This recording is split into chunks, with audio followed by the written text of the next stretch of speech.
Chapter 1. Chu, he sat at his computer desk, his fingers dancing over the keyboard as he clicked the mouse to access Baidu. The screen displayed the anime rankings of the year, and he fixated on it, his eyes gleaming with a flicker of hope. The mouse continued to click, and he skimmed through the summaries. Yet the deepening furrows on his brow indicated his growing dissatisfaction with the search results. Blast it! Is there truly nothing worthwhile to watch aside from Dragon Ball, Naruto, Bleach, and One Piece? How can these ranked anime be so utterly disappointing, so undeserving of their acclaim? I wonder how they ever gained popularity. Chu, he remarked with a hint of disdain. How tedious. Is there nothing exhilarating happening? He murmured softly, exhaling a sigh of ennui as he shook his head in disillusionment. At 23, Chu he was of handsome countenance. Standing at 5 feet and 10 inches, he possessed a slender figure, yet his muscular definition was apparent, exuding an aura of latent strength, making him quite the dapper young man. Orphaned at a young age, he was raised solely by his father, who tragically succumbed to a terminal illness 5 years prior. Fortunately, his father had the foresight to purchase ample insurance, and after his passing, Chu he received a substantial compensation, allowing him to sustain his reclusive lifestyle. During high school, he became infatuated with novels, anime, and various otaku-related media, which led to his academic decline in university. Consequently, he retreated into the confines of his home, spending his days engrossed in online gaming and anime, living a life that was both hollow and monotonous. Day in and day out, year after year, Chu had transformed into a quintessential recluse, lost in his own mental realm, seemingly indifferent to the three-dimensional world around him. His passion for anime drove him to watch countless series, always on the lookout for new releases that might pique his interest. Unfortunately, he found that only a select few were truly exceptional. After indulging in the good, returning to lesser works felt like chewing on cardboard. He was, indeed, experiencing a drought of quality anime. When will the Japanese anime industry produce new, remarkable series? My patience is wearing thin. Chu he lamented, his expression a portrait of despondency and frustration. It is worth noting that new anime served as vital sustenance for those like him. Without fresh content, how could he navigate the days ahead? Alas, life is so empty and lonely, even the anime landscape is barren, and there are no captivating novels to ignite my excitement. Is the future destined to be a realm of despair for me? Chu he bemoaned his fate, allowing his thoughts to spiral into a vortex of sorrow and indignation. Suddenly, in a moment of fervor, he raised his arm and let out a thunderous shout. When shall I be liberated from these monotonous and empty days? I yearn for excitement. I long to live a life akin to that of an anime protagonist. No sooner had he uttered these words than a rectangular dialog box abruptly materialized on the computer monitor before Chu he, which had been displaying an anime ranking webpage. The box bore 2 lines of bold, black text. Startled, Chu he leaned closer, fixating on the monitor, and read aloud. Do you wish to comprehend the meaning of life? Do you truly desire to live? Beneath the text, options labeled yes and no appeared. This seems oddly familiar. Yes, I recall seeing something similar in a novel titled Infinite Horror, where the protagonist Zheng Jia encountered a dialogue box upon entering the main god palace. How could it possibly appear on my screen? Confusion washed over Chu he, who was unable to fathom the situation. Although he had just expressed a desire for excitement, he was merely a homebody. Should his life truly become thrilling, he feared he might not be able to cope. Perhaps this is just a bored hacker's prank. Chu he mused internally. Such extraordinary events, like those experienced by Zheng Jia, are surely impossible. I distinctly remember just finishing a virus scan yesterday. Alas, I suppose it's time to consider reinstalling the system. Concerned that his newly acquired computer might be infected or compromised, Chu was about to click an O when, suddenly, he felt a tremor coursing through his body, an overwhelming sensation of losing control. It was as if he were paralyzed. His consciousness helplessly observed as his hand, guided by an unseen force, grasped the mouse, the cursor moving towards yes. His index finger clicked, and with a sharp sound, a blinding white light burst forth from the screen, enveloping him. Chu he felt as though he were being drawn into a black hole in an instant. His body transformed into a beam of light, penetrating the computer. Then, darkness engulfed him, and he knew nothing. Further time became an enigma, ephemeral moment, or an eternity, until Chu he's consciousness gradually emerged from the depths of unconsciousness. Although aware, he found himself unable to open his eyes or utter a sound, as if his body were no longer his own. Plunging endlessly into an abyss. After a while, a glimmering passageway appeared in his mind. Sensing hope, Chu he directed his consciousness toward the light. As he approached, a powerful force surged, pulling him toward the opening. In the next moment, his eyes flew open, and the surroundings materialized before him. Before him stood an immense celestial palace, surrounded by walls intricately carved from jade, which shimmered with a subtle luminescence, a breathtaking array of architecture, unlike anything he had ever witnessed, unfolded before Chu-Hi's eyes. The ground beneath him felt as if it were suspended amidst the clouds, enveloped in a hazy mist that swirled around, evoking the sensation of a fairyland. What place is this? Stunned by the spectacle before him, Chu-Hi's eyes widened in disbelief. A wave of shock coursed through him, prompting him to pinch his cheek vigorously. The sharp pain confirmed his reality. He was not dreaming. Cold sweat trickled down his forehead, leaving him bewildered as he pondered how he had arrived in this strange realm.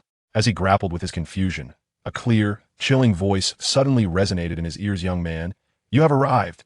In the previously silent expanse, the unexpected utterance startled Chu. He scanned his surroundings, but found no one in sight. Fortunately, having consumed countless anime and novels, he possessed a remarkable capacity to adapt and remained unfazed by supernatural occurrences. Though fear coursed through him, he summoned his courage, gritted his teeth, and shouted defiantly at the heavens. Hey, are you human or ghost? Show yourself. I'm not afraid of your tricks. Chapter 2. Deities and demons. Silence enveloped him once more after his proclamation. Moments later, the voice returned, slowly and deliberately. Young man, I am neither human nor ghost. I am the temporal and spatial overseer of the 13th universe of the vast cosmos, known as Ming Yi. At this very moment, I exist within the realm you inhabit, invisible to your mortal eyes. The haughty and icy voice reverberated in Chu-Hi's ears after a brief pause. The voice continued, Very well. Since you wish to see me, I shall grant your desire.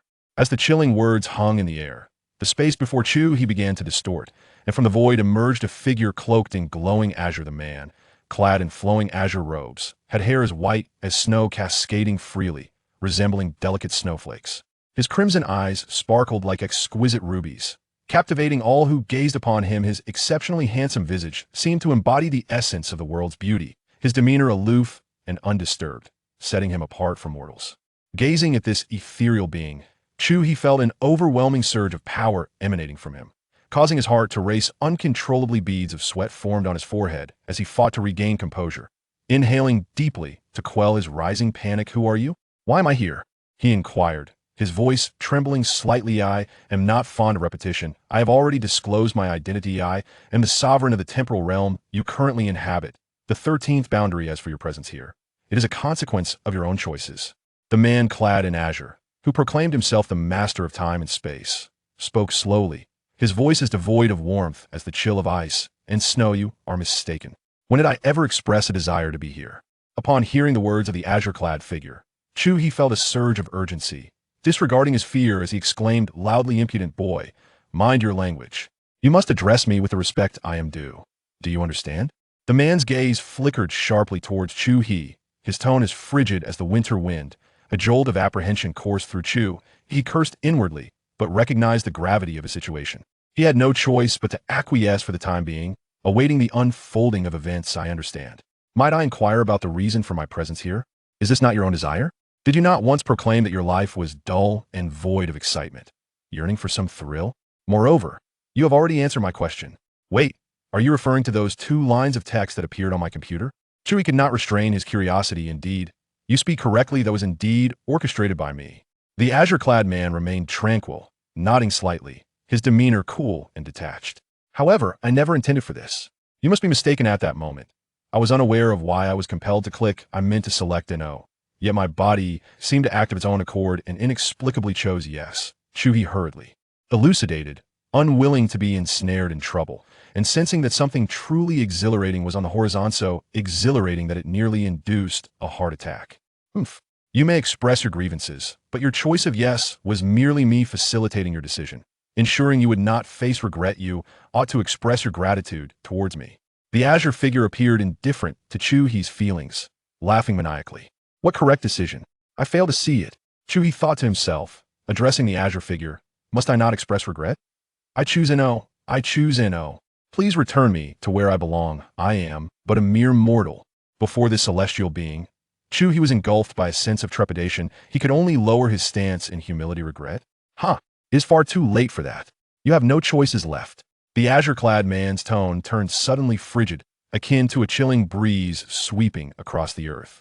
His crimson eyes fixed coldly on Chu-Hi, Within their depths flickered flames, and an unspoken aura emanated quietly from him as he was scrutinized by those blood-red eyes. In that fleeting moment, Chu felt as if all strength had ebbed from his body, a suffocating aura, akin to the weight of Mount Tai, bore down upon him, rendering him utterly immobile, as if an icy chill had surged from his spine to his very brain, leaving him feeling as though he stood naked in a world of frost and snow. Fortunately, this overwhelming sensation lasted but a brief spell. However, it was sufficient to extinguish any flicker of resistance within Chu. You have two paths before you. One, to obey my commands. The other, to meet your demise. You possess no room for choice. Do you understand? Ming Yi asserted with an undeniable tone. Listen, young man. If you comply, you shall have the opportunity to transform into a formidable being. Reflect upon the helplessness you just experienced. Shedding your identity as a weakling is indeed a favorable prospect, is it not? Will you truly conclude your existence in such a pitiful state? Should you persist in your obstinacy, a tragic fate awaits you. Ming Yi spoke coldly, his voice devoid of warmth, laced with a thread of murderous intent that chilled the very marrow. At these words, Chu's heart quaked. He had witnessed the stark contrast between Ming Yi's immense power and his own insignificance. Though merely a reclusive individual, he harbored a fierce unwillingness to accept his fate in his heart. He roared defiantly, I refuse to be weak. I shall not live in humility. I will grow stronger. I will grow stronger. As these thoughts swirled within him, a glimmer of yearning flickered in his eyes, akin to a fragile flame igniting. Good, young man, that is the spirit I seek. A trace of a cold smile emerged on Ming Yi's indifferent visage. What is it that you desire? Speak. With no choices left, Chu decided to acquiesce to his demands. After all, he was alone and his life was already forfeit. The worst that could come of it was death, he thought, and so he inquired aloud, Excellent, young man, I require you to become my adventurer. Adventurer? What does that entail? Chu queried, confusion evident in his expression. An adventurer is one chosen by me to enter a specific realm and become the most powerful being within that space. This shall be your mission. The most powerful being, Chu murmured, a thrill of excitement surging within him. Then why must I strive to become this so-called strongest? Feeling somewhat perplexed, he could not help but pose the question of, That is not for you to question. I have my reasons. You need only follow my instructions. Ming Yi replied with noticeable impatience. Very well. I understand. I shall heed your words. Chu sighed in resignation and began to listen attentively. This cosmic expanse is composed of countless planes, each a world unto itself. Come now. Chosen one. Ming Yi intoned slowly.